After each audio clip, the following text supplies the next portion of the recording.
আসসালামু আলাইকুম।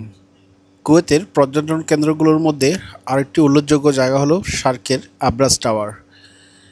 এই টাওয়ারটির সৌন্দর্য উপভোগ করার জন্য কুয়েত প্রেমী অনেক প্রবাসী এবং স্থানীয় কুয়েতি থেকে শুরু করে সকল দেশের প্রবাসীরা এই জায়গাটিতে আসে।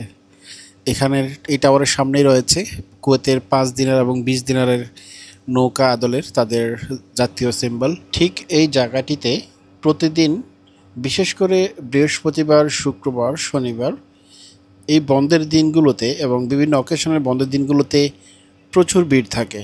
সকলে এসে এখানে তাদের প্রিয় মানুষদের সাথে অথবা বন্ধুবান্ধবদের সাথে, ফ্যামিলির সাথে তাদের অবসর সময়টা এখানে কাটায়।